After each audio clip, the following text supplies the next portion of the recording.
Hi friends, என்னுடைய channel subscribe பண்ணவங்க அத்தனை பேருக்கும் நன்றியை தெரிவிச்சுக்கிறேன். சமீபத்தில் ஒரு வீடியோ பார்த்தேன்.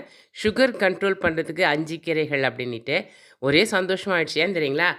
அதில் 4 வகையான கீரை எங்கள் தோட்டத்தில் இருக்குதுங்க. இது பாருங்கள், முருங்கைக்கீரை, பசலைக்கீரை. இது முட்டிக்கு உயவுத்தன்மையை கொடுத்து முட்டி வலியை குறைக்குதான். கால்சியம் மற்றும் அயன் நிறைய இருக்கான்.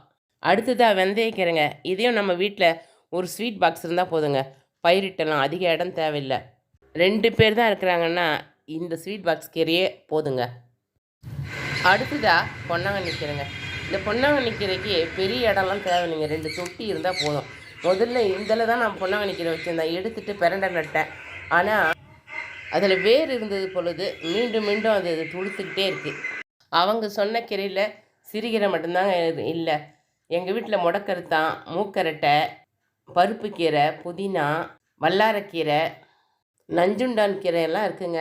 தினம் ஒரு கீரை சமைக்கலாம். ஆனால் நேரமும் சந்தர்ப்பமும் தான் சரியாக அமைய மாட்டேங்குது.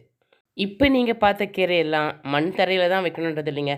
தொட்டிகளில் வச்சாவே போதும். தினம் ஒரு கீரை சாப்பிட்டு ஆரோக்கியமாக இருங்க. தேங்க்யூ ஃபார் வாட்சிங்.